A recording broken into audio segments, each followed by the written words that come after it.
$5,000 for a kidney? That's less than the tires on the BMW. Kareem slammed his fist on the table. The dealer across from him didn't flinch. He was a small man, eyes like chips of obsidian, sitting in a room that smelled of stale smoke and something metallic. The dealer shrugged, a slow, deliberate movement. He pointed a finger, tipped with a yellowed nail, at a folder on the scarred wooden table. This is your son's file? His left kidneys. Perfect. Take it or leave it. Kareem hesitated. His hand went into his pocket, gripping the cool metal of car keys. He saw his neighbor's mocking face, heard the laughter when his old taxi broke down again. He needed the car. The dealer leaned back. We'll fake the surgery report. Tell him it was appendicitis. Kids heal fast. Kareem looked at the file, then at the keys. He pulled the file closer and picked up the pen. The keys dug into his palm as he signed the papers. Cairo's heat pressed down on the apartment buildings outside. The BMW's paint would eventually peel under that sun. Ali's scar would ache when it rained, a physical reminder of a betrayal he didn't yet understand. Kareem's own father had abandoned him for gambling debts years ago, a cycle of desperation repeating itself. Doctor.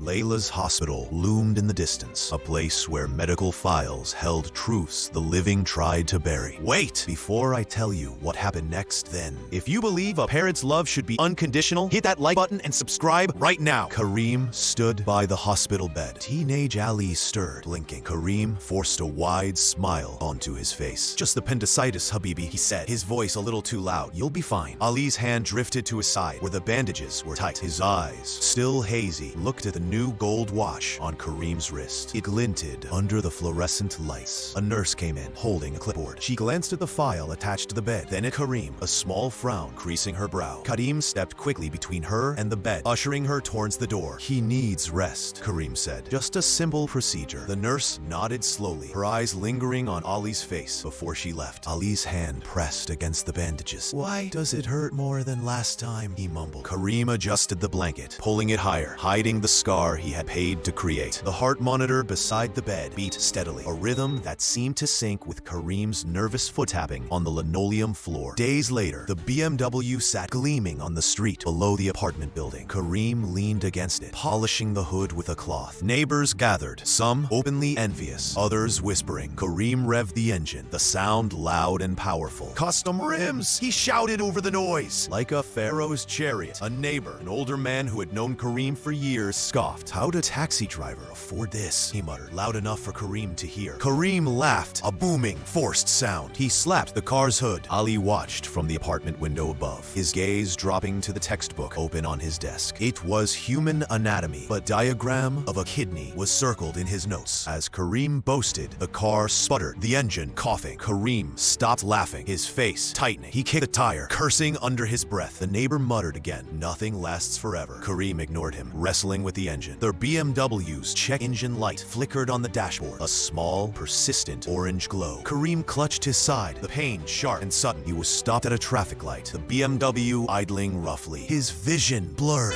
He gasped, leaning his head against the steering wheel. Horns blared behind him. He couldn't move. A woman tapped on the window. Sir, are you okay? Kareem couldn't answer. He slumped forward. Strangers pulled him out of the car, laying him on the hot asphalt. Someone called an ambulance. Paramedics arrived quickly, loading him onto a stretcher. One paramedic checked his pulse, then looked at his ID. Kareem, he said. He glanced at a device he carried. Your blood works flat. Your kidneys are shutting down. Kareem's wallet fell from his pocket onto the stretcher. A small, faded photo of a young Ali lay face up inside. The paramedic saw the photo, then looked at the name on the ID again. His eyes widened slightly. Wait, he said, looking at his screen. Wasn't his son a donor match last year? Sirens wailed as the ambulance pulled away. The BMW sat abandoned at the intersection, its alarm beginning to blare, unanswered. The car keys lay on the street beside a puddle of oil. Ali stood in the hospital records room, his hands shaking as he held his father's file. Doctor, Layla watched him from her desk, her face grim. Ali flipped through the pages, his breath catching in his throat. This says nephrectomy, he whispered. Not appendectomy, doctor. Layla nodded slowly. Your father listed you as an anonymous donor 5 years ago, she said, her voice low. It was illegal without your consent. Ali's side burned, the old scar suddenly aching. He saw the memory of Kareem's new gold watch glinting in the hospital light after his surgery. He kept turning the pages. A photo slid out. It showed a kidney in a cooler, packed with ice. Reflected in the ice was the distinct blue and white logo of a BMW. The stethoscope around Dr. Layla's neck swung back and forth like a pendulum. Ali's anatomy textbook, which he had carried into the room, slipped from his grasp and fell open on the floor. The page showed a diagram of a kidney circled in red ink. A heart monitor beeped steadily from a room down the hall, its rhythm matching the frantic pounding in Ali's chest. Ali kicked the door to Kareem's apartment open. It hit the wall with a loud bang. Kareem scrambled from the sofa, trying to hide a whiskey bottle behind his back. "Habibi," he stammered, forcing a smile. "I was just—" Ali slammed the medical file down on the coffee table. Papers scattered. "You sold me," Ali said, his voice dangerously quiet. "For this?" He gestured towards the window, where the dented, dirty BMW sat on the street below. Kareem's eyes darted around the room, landing on a small shelf holding a collection of Ali's childhood photos. They were all pictures of Ali smiling, pictures taken before the car. Ali walked to a drawer and yanked it open. Inside were stacks of envelopes, bills marked overdue. On top of the pile lay a crumpled receipt. It was from the black market dealer, the kidney receipt. Ali picked it up. "You didn't even get enough for the fucking rims," Ali said, his voice finally breaking into a raw choke sound. Kareem started to cry, a pathetic wheezing sound. "I needed it," he sobbed. "I needed people to respect me." Ali found Uncle Sami in his butcher shop, wiping down the counter with a bloodied cloth. The smell of raw meat hung heavy in the air. Ali slapped the kidney receipt onto the counter. Sammy's eyes widened. "Your father begged me," Sammy said, his voice strained. "He put his hands up, palms out. He wanted you to have a better life." Ali cut him off. "He wanted a car." Sammy's cleaver, resting on the counter, trembled slightly. Ali pointed at the bottom of the receipt. "Your signature is on this." A customer walked into the shop, looking at the cuts of meat in the display case. Sammy forced a smile, wiping his hands on his apron. "Family discount today?" he called out, his voice shaky. Ali ignored him. He looked at the cleaver, then at a large meat hook hanging from the ceiling. He reached up and pulled the hook down, its metal cold and heavy in his hand. He slipped it into his jacket pocket. Sammy watched him, his face pale. Kareem staggered through the street market, clutching his side, his face yellow and glistening with sweat. The BMW had stalled again a block back. He stumbled, bumping into a fruit cart. Pomegranates tumbled to the ground, splitting open, their red seeds spilling onto the pavement. A vendor shouted at him, "Hey, you're bleeding." Kareem collapsed beside the cart, his body hitting the ground with a thud. Ali watched from across the street, hidden in the crowd, the meat hook heavy in his pocket. Nora grabbed his arm, her grip tight. "Let him die," she whispered fiercely. Pomegranates burst under Kareem's weight, red juice spreading like blood. "Doctor!" Layla pushed through the gathering crowd, barking orders to bystanders. She knelt beside Kareem, checking his pulse. She looked up, her eyes scanning the faces in the crowd. She saw Ali, their eyes locked across the market. "Doctor!" Layla stood up, her gaze fixed on Ali. "You're the only match," she said, her voice carrying over the market noise. "But you already knew that." The BMW's hood was propped open, its engine silent, broken. The car key fob in Ali's pocket felt cold and hard. He gripped it tightly. "Doctor!" Layla stood at the foot of the hospital bed in the ICU. The dialysis machine beside it hummed a relentless sound in the quiet room. Kareem lay thin and yellow against the white sheets, tubes running into his arm. 48 hours, doctor, Layla said, her voice flat. "Without a transplant, his kidneys will shut down completely. You're his only match, Ali." Ali stood rigid, his hands clenched at his sides, his left side, where the scar pulled tight, ate with a dull throb. Kareem's eyes fluttered open, unfocused. He licked his dry lips. "I saved the money," he wheezed, his voice barely a whisper. From the sale.